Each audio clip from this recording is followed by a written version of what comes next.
Hello and welcome back to this video, and today I'm going to continue with this series that I started last video in which I started discussing the idea of focus and how focus sometimes has an effect on different biases. And in fact, today we're going to talk about focus, anchoring, or focalism. And now, if this doesn't sound familiar, don't worry, I will review what kind of was introduced as part of the decoy effect video. And again, if you don't remember, you can watch a video about the decoy effect in which I kind of briefly introduced that idea of anchoring. And keep in mind that anchoring or focalism are used as a synonyms from a bias point of view. Now, we're going to start with a simple exercise. And instead of trying to explain a different point of view from a psychological, or give you a psychological explanation or give you a definition, I'm going to ask you to look at my hand for a second. Just pay attention to my hand. And now, from now on, when I ask you to think about anything else, for example, think about your day today, I want you to not pay attention to my hand. Whatever you do, I'm going to continue talking. I want you to think about something else, visualize what you did this morning, but I want you to not pay attention to my hand. Whatever you do not pay attention to my hand. If you are like anybody else, probably you're going to find that really hard. Now, why? There are many reasons as to why would you think that this is like a silly example, but at the same time, it was hard for you. And that is because maybe some of you interpret that the hand up is a precursor of someone slapping you in the face. So you can actually interpret that as a threat. Even if I'm here, and then you're literally on the other side of the screen and there's no real threat. Again, this can be interpreted as a threat. That could be a cause. But maybe it's the fact that I raised my hand, I pointed out, and then I just asked you not to do that. And I left it there for a very long time, an unusual amount of time for someone to just raise his hand and put it in front of your face.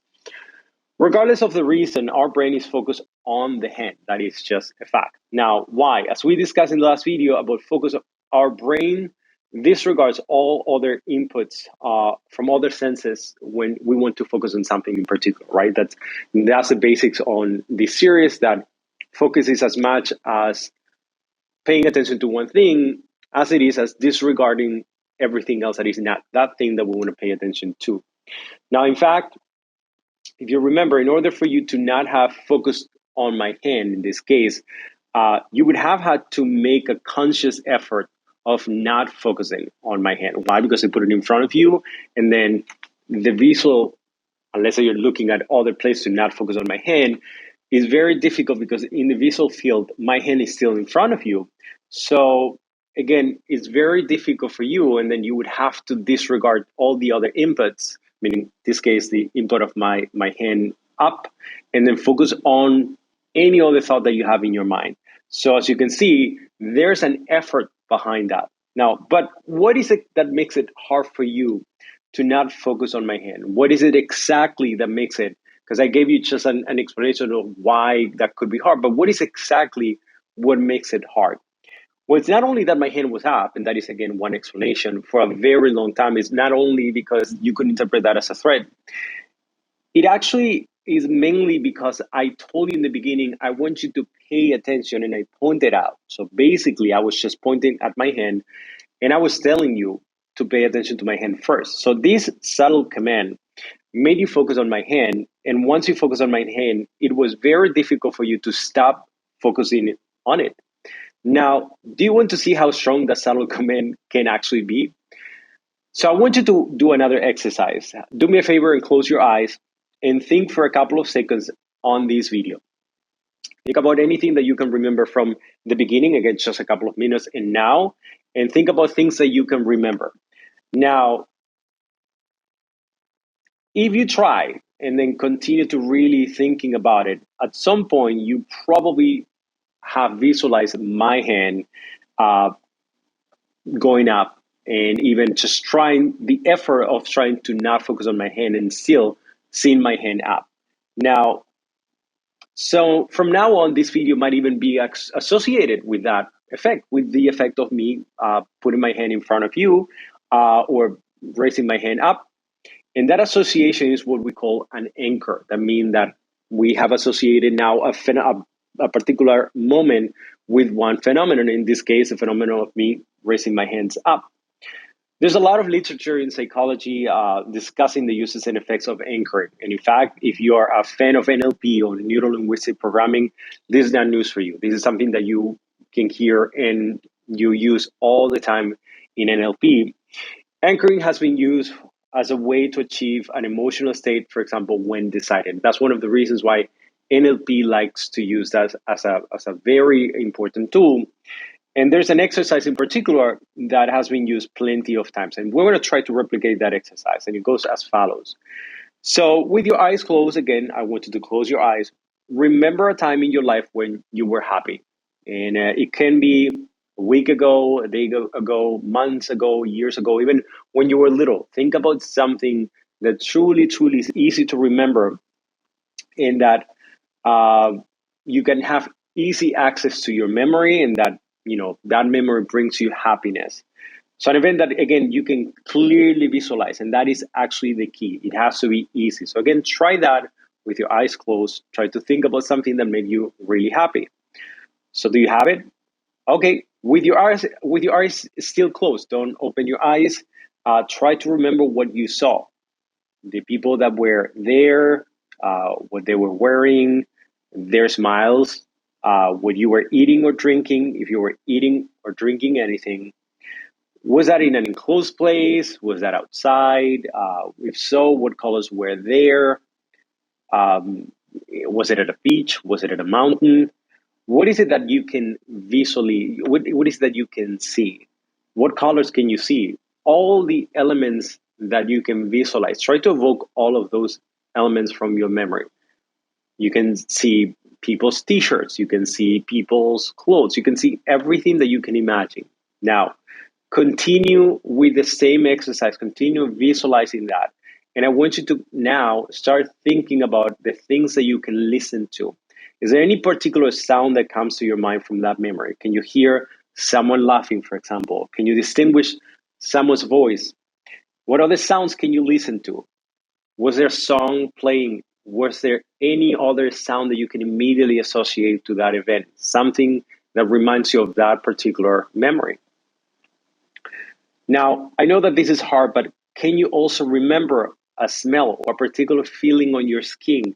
Maybe a particular taste if you were eating or drinking anything, the touch of something or someone. Can you remember any tactile sensation? Any smell again? Any sensation in your tongue, for example, if you were eating? Now try to combine all of these inputs from all your senses. Now try to magnify them. Try to really engage in that experience. Try to really live that experience. Try to remember how it happens and focus on all of these elements and try to feel them much and much, much better and maximize each of those inputs. Now, what I want you to do is to touch your thumb with your index finger really, really strongly. All right. So now you can open your eyes. So congratulations. This is a type of anchoring where you just have experience. Now you have established the association between the feeling of happiness and the act of touching your thumb with your index finger. If repeated many times, you could actually activate the feeling of happiness just by touching your thumb with your index fingers. Why? Because when we replicate the same experience over and over and over again, just the end, meaning in this case, the act of touching my thumb with my finger, with my index finger, will kind of go back because now it's attached to that feeling, to the feeling of happiness. And it will evoke that feeling because now, again, it has been repeated so many times that there's literally connections. And by connections, I mean like literally neurological paths now that can connect those emotions with the act of touching your thumb with your index fingers. This is like the Pavlov's dog that after showing him food after ringing a bell, the dog associated the sound of the bell with the food, and every time he heard the sound of the bell, he salivated. The dog salivated. He had the same reaction he would as if he was literally shown a piece of steak. The same way with the example that I gave you, you could experience happiness just by remembering the event, and if done many, many times, you just by simply touching your thumb with your index fingers, you can evoke the same feeling because, again, now those paths have been connected. Now, When talking about biases, we use anchoring in a slightly different manner. I briefly talked about anchoring and also when discussed the decoy effect. I don't know if you remember, but I'm going to kind of like go really quickly on what I discussed then. Anchoring is used in sales and marketing, and it is probably one of the oldest tricks in the world that is still being used to this day because of the effectiveness. It's really, really useful. Even if you know, especially if you know that there's a trick, you can still fall for it.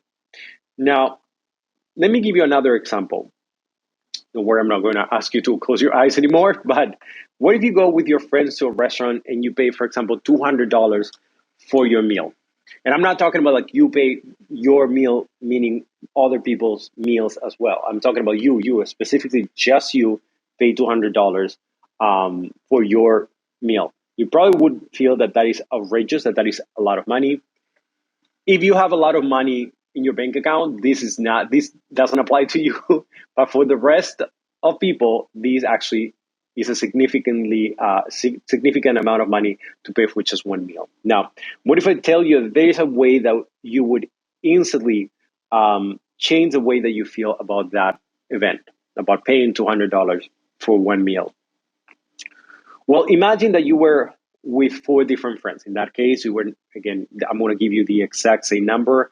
It's going to be four friends, and then you paid, I don't know, $200, as I said before, but one of your friends paid 180, which is still very expensive, but less than you did. But the other three paid 220, 250, and 260 respectively. So now you're kind of like in between. You're actually kind of in the lower end of what people pay for that meal. Now, the 200 tag sounded terrible when there was nothing to compare with. That is because you probably compare it with the other times that you have had a meal and with your experiences in the past with other restaurants and eating outside. And so probably the $200 sounded like a crazy, horrifying price to pay.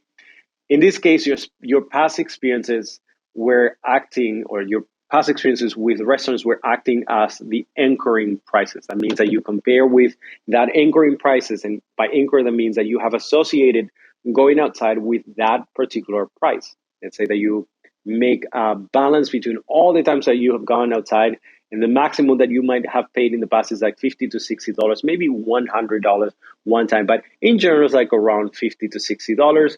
That is the median, and that is the anchoring price that you have, the 50 to 60, 100 being the most expensive meal that you have paid until this day. And now all of a sudden, when you are confronted with the bill and it comes with $200, now you're horrified because that's way more than the prices that you're accustomed to.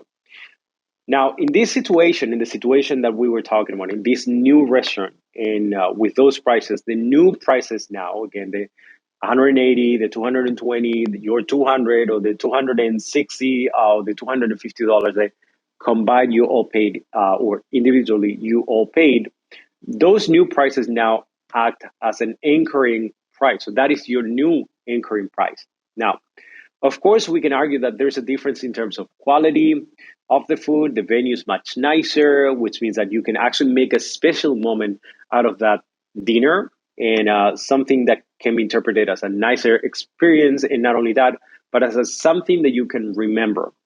All of that has to do with our perception of value.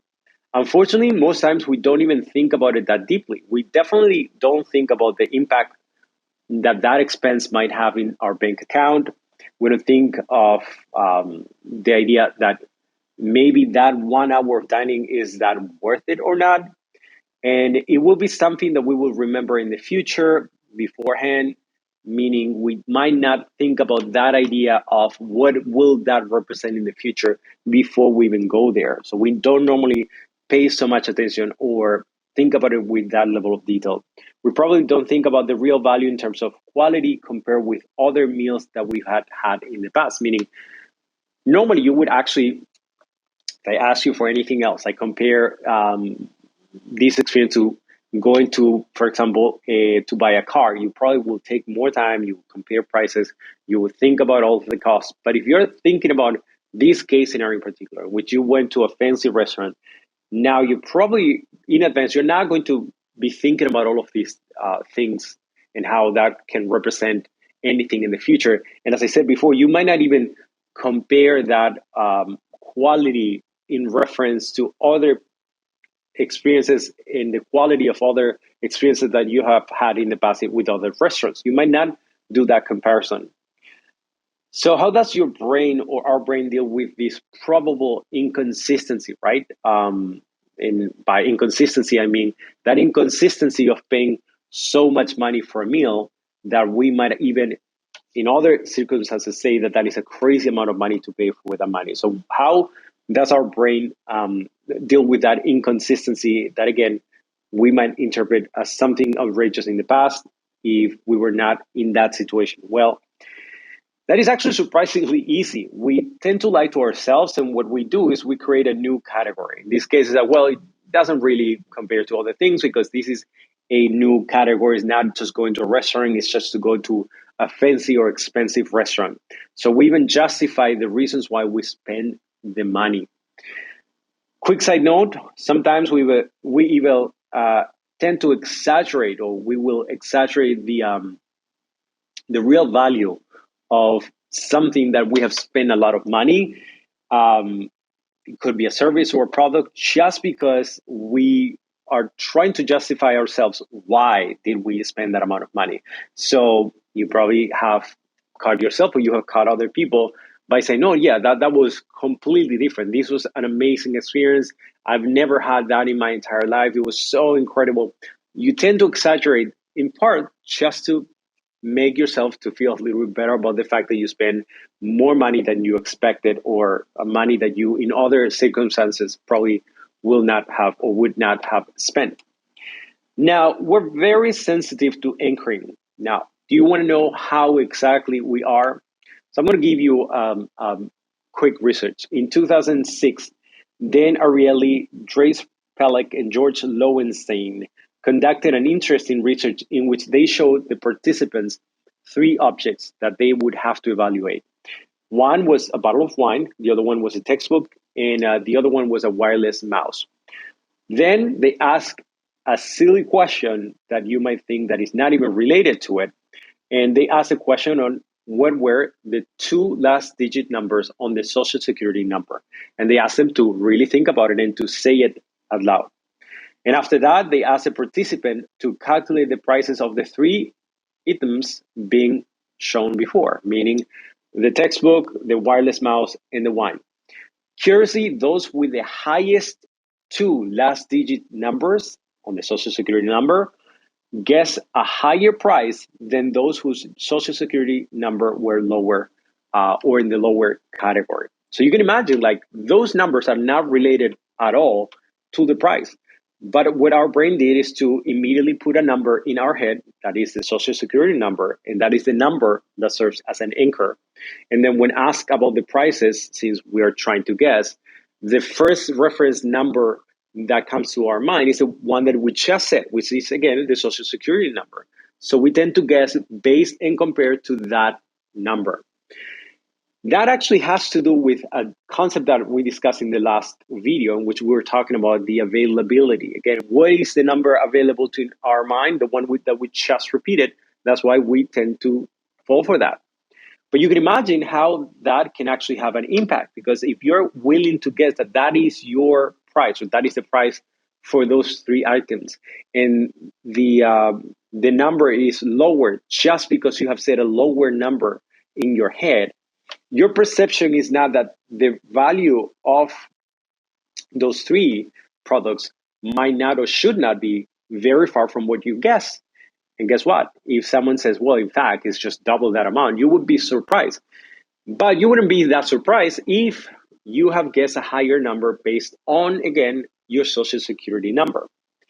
Now, imagine how easy it is for us to make associations and how we will react to them. Worse, imagine how sensitive we are to external conditioning. In that example, that only requires someone asking you for for the two last digits of your social security number to make you guess something higher or lower depending on those numbers, rather than depending on the real value of the thing that you try to guess. And how that could make us being okay with paying, for example, $200 on a dinner, while at the same time, sometimes we might actually makes us, or we might feel bad or even angry because we feel that we overpay $1 for something else. So you can see the discrepancy. In that context of paying $200 for that meal, we were okay. And sometimes I've seen this same person bragging about how much that person paid for a dinner, a fancy, oh, that was amazing, incredible, and being impressed by it, even if she or he understood at that moment that that could be a lot of money, but still was willing to pay that. And the surprise part is that I've seen the same person complaining about paying an extra dollar or $2 for something else that, to be honest, is not something worth fighting about. But you can see those inconsistencies exist based on our anchoring, meaning what we have in our brain when we are confronted with a problem or when we have to guess, for example, something. But now I want you to flip the perspective. When was the last time someone complained about your services or your products of being too expensive? Is there something that you can do? Is there something that you can convey? Is there something that you can tell or make so the other person doesn't? Is there any way in which you can use the anchoring or an anchoring for that person to actually see that that in fact is actually a good value rather than something that you are trying to rip him or her off? Um, but this concept of anchoring is not only associated or is not only about establishing and determining prices, which unfortunately is one of the reasons why a lot of people, when talking about anchoring, they immediately go to the pricing because it's easier for you to see the effect that that has on pricing. But again, it's not only exclusively related to pricing. It is about also perception. What do you really need in life? For example, if you ask before purchasing anything, do I really need this in my life? What makes you happy? What is this going to make me happy? Like, how is this object or service that I'm going to purchase going to make me happy? Companies has used actually emotional anchors all the time, like nostalgia, the idea of friendship, love, etc. So in our everyday life, we're being subjected to infinite messages to purchase products and services. What is worse is that we're trying to do the same. We're trying to also at the same time uh, to sell our own products or services to other people. So conveying that message can be complicated because we're just in between of all this mare magnum of people trying to sell their own products and then we're trying to do the same. Establishing anchors is a good start. It can actually be a good way of doing that. But now I want you to, and these are the last questions I'm going to ask you, reflect on what about you? What are the messages that you think you're getting that were not filtered by you? What are the things that you did just because, someone else said something and then that was okay to you, made sense? Like all of a sudden you change your mind. Again, there was a new anchoring that was established, and based on that, you now have a different perspective. Now, I will be discussing more about focus, and I want to dig a little more on what makes us, for example, think about certain things. What is happening in our brain, for example, when we dedicate a focus on one particular subject. But next, I will be discussing the automatic bias and unintentional bias. Those are two different biases. And the meaning is basically how those biases can lead to automatic thoughts that can bring us mistakes and even override possible right answers. That means that not only I'm going to be focusing on things just because I have put my system one to work, and basically I use that and I overuse the system one, meaning immediately I'm going to give a quick answer because that's the way that I've been trained. But it's also that sometimes that actually can lead to overriding the right messages or the right answers to a problem. So one more thing that I wanted to say, and this is the end of this video. And hopefully this is a point of reflection, when thinking about this and focus, I think it is good and it is useful for us to have tools again to uh, basically make us think about something before we even have that experience or while we are having that experience. Being truly present. What does this really mean? Does this really mean that I have to overthink about everything that I purchase? Not really. You don't have to think, like, for example, if you're enjoying those $200 meal, maybe that is something that is worth that money and even more money, because again, it is the experience that it counts. But this is more of, think about all of these times in which you actually felt like you were being ripped off, but you didn't feel that at the moment. You felt that later. You felt that you were tricked into buying something. And maybe sometimes it's not something that you're even aware of. Maybe that's something that you paid, but you are not aware that you overpaid for something, or that you underpaid for something. So again, this is more of a point of reflection than anything else. As anything on this series, this is a tool or tools for you, for your self-reflection, and not to point out people and say, well, you're being biased because A, B, and C. So as usual, I hope that this is useful. Thank you so much for watching this video, and I see you in the next one.